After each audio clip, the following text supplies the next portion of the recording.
Specially ये वो video वो लोग जरूर देखें जो लोग आज के दिन भी इन रेंटल मॉडल स्कैमर्स के हाथों जो है परेशान है। आज के दिन में अगर आप लोगों ने इनसे अपनी जान निकालनी है, अपनी वो डूबी हुई इन्वेस्टमेंट निकालनी है, तो उसका क्या तरीकाकार होगा। तो 5 से 10 अरब का जो इनके ऊपर केसेस है वो इस टाइम नैब के अंदर बने हुए हैं।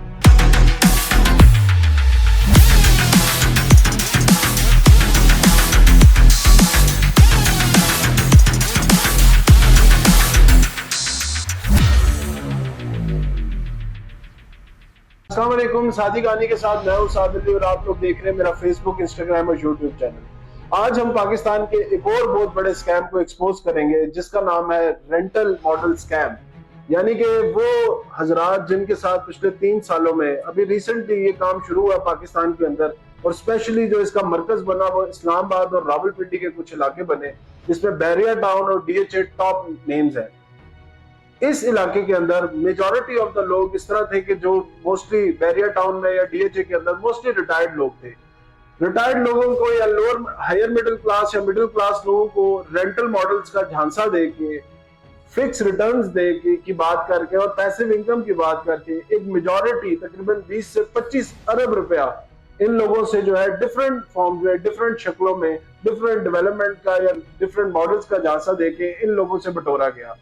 अब ये काम हुआ किस तरह, स्टार्ट अगर हम इसका ले 2 से 3 मेजर इसमें चीजें थी जिसके बारे में हम आज बात करेंगे। सबसे पहले कि ये कौन सी कंपनीज थी, दूसरा ये कि इन कंपनीज का आज का स्टेटस क्या है, तीसरा ये लोग किस तरह ऑपरेट करते थे, और चौथी बड़ी एक इसमें मेजर के आज के दिन में अगर आप लोगों ने इनसे अपनी जान निकालनी है, अपनी वो डूबी हुई इन्वेस्टमेंट निकालनी है, तो उसका क्या तरीकाकार होगा।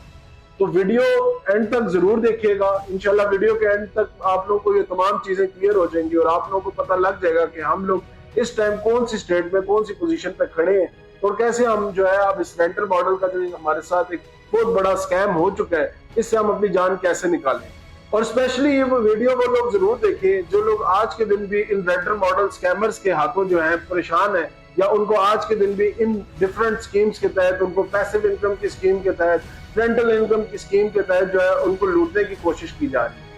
अच्छा, स्टार्ट यहाँ से करते हैं कि शुरू कहाँ से हुआ काम। आज से 3 साल पहले ये स्कीम पाकिस्तान के मुख्तलिफ शहरों के अंदर इंट्रोड्यूस की गई।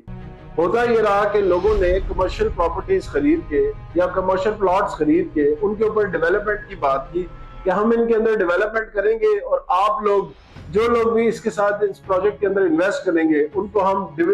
हम डिविडेंड की या रेंट्स की शक्ल में डिफरेंट फॉर्म्स के अंदर हम उनको पैसे जो है वो रिटर्न करेंगे।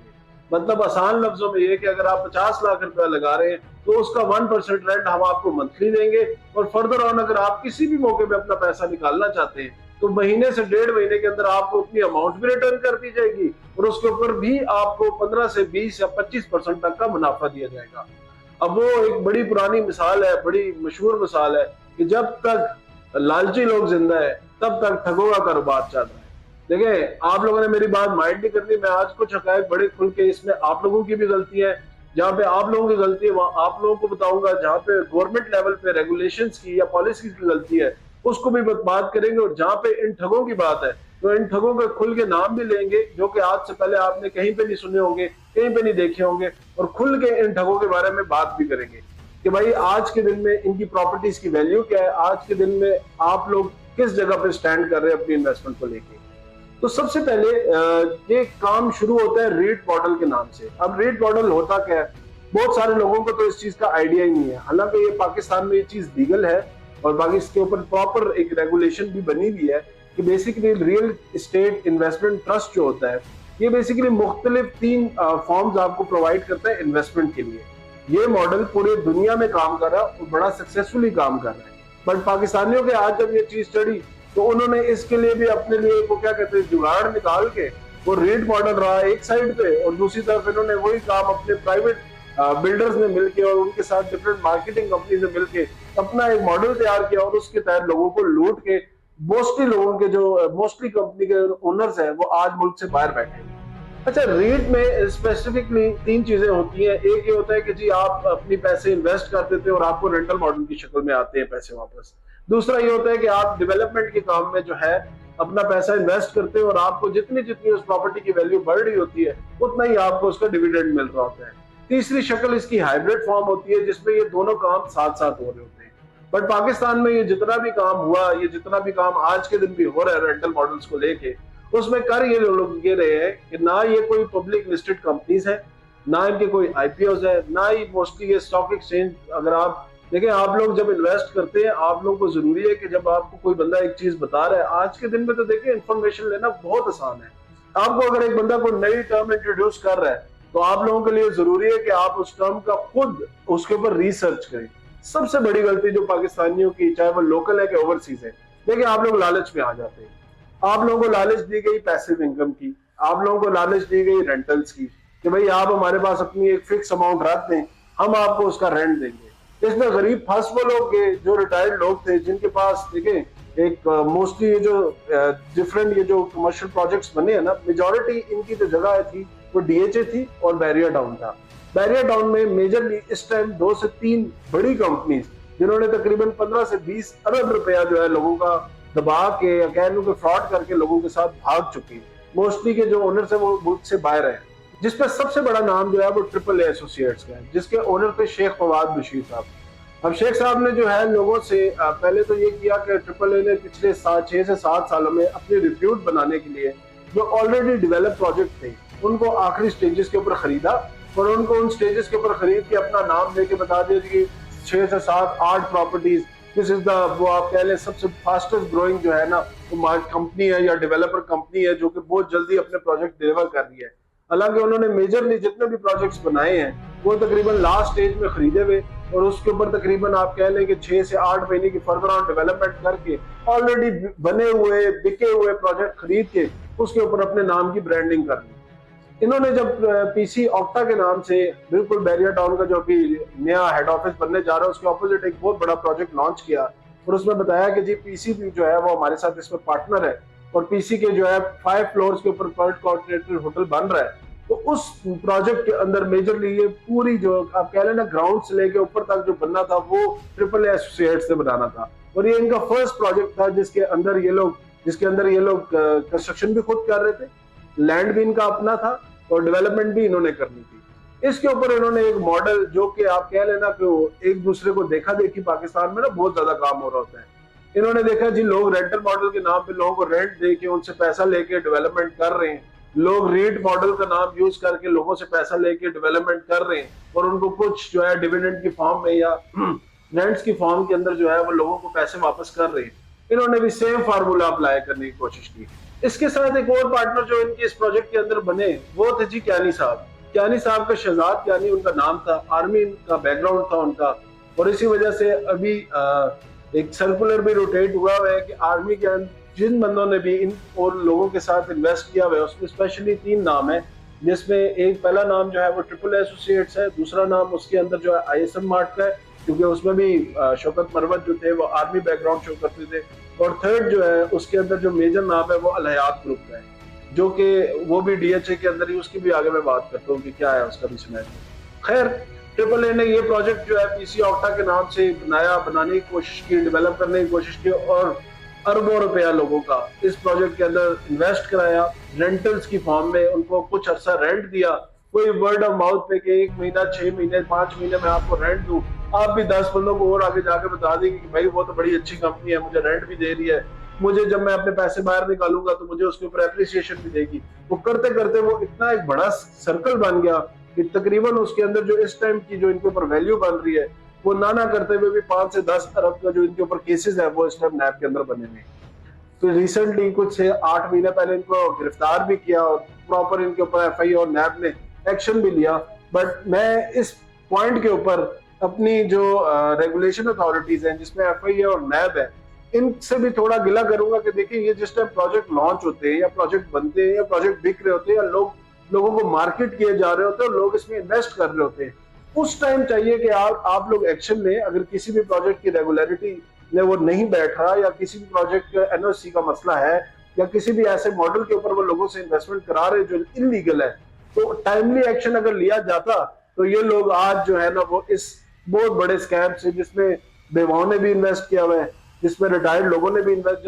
रिटायर्ड बनने की क्या होती है जी 20 साल की 25 साल 50 साल की जो उसकी सर्विस होती है उसके ऊपर जो गरीब को पैसे मिलते हैं वो उसने इनको दे दिए, इन्होंने आगे से वो पैसा लूट के ये लोग मुल्क से बाहर भाग गए। और वो गरीब का बच्चा आज ऐसे रो रहा है, ना उसको आगे की समझ आ रही है, ना उसको पीछे की समझ आ रही है।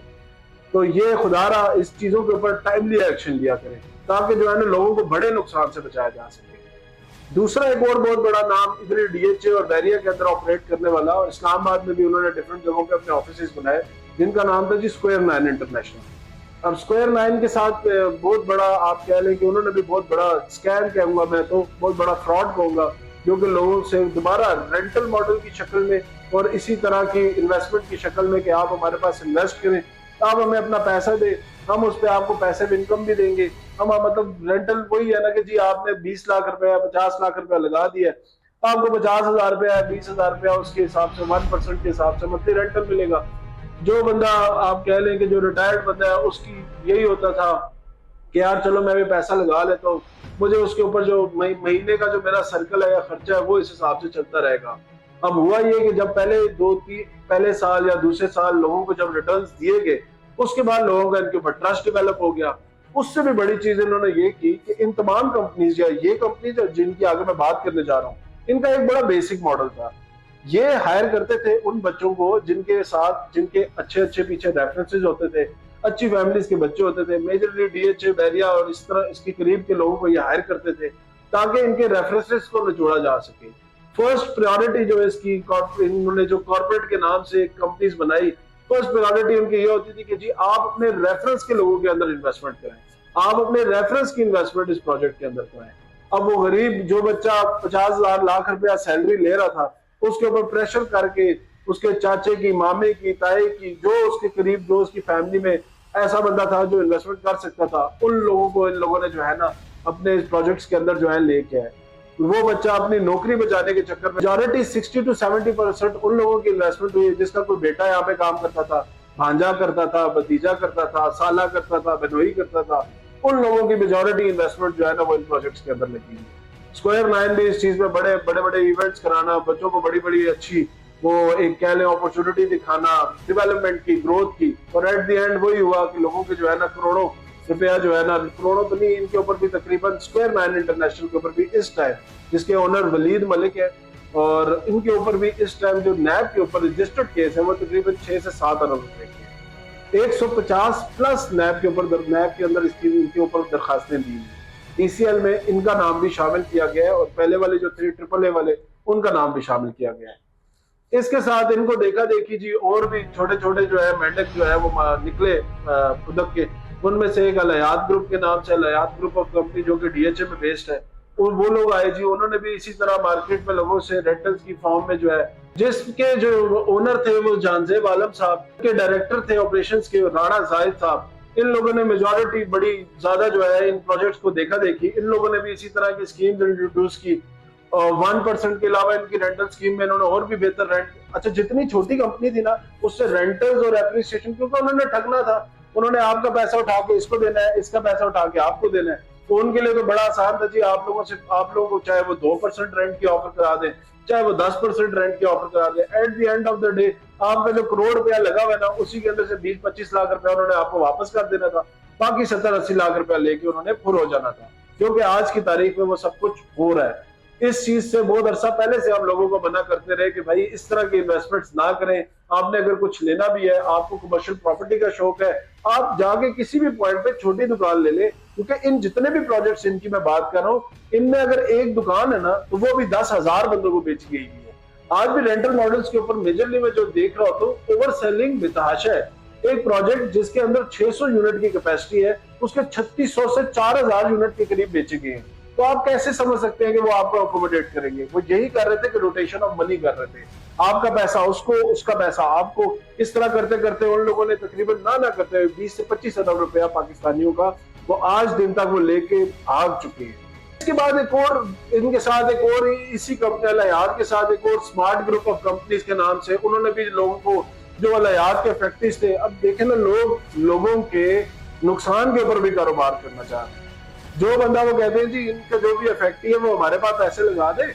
अगर आपका 1 करोड़ वहां पे डूबा हुआ है, आप हमारे पास 50 लाख लगाए, मैं आपको 50 लाख का डबल जो है ना अपने पास अकाउंट होल्ड करा दें। तो खुदारा इस तरह की कंपनी से भी आप लोगों ने अपनी जान बचानी है। ये भी ठगों का एक बहुत बड़ा टोला है जो इस टाइम डीएचए और बैरिया में डिफरेंट सेक्टर्स के अंदर ऑपरेट कर रहा है। एक और इन सब को मैं अगर कहूँ ना कि जितने भी केसेस हैं इनके ऊपर डिफरेंट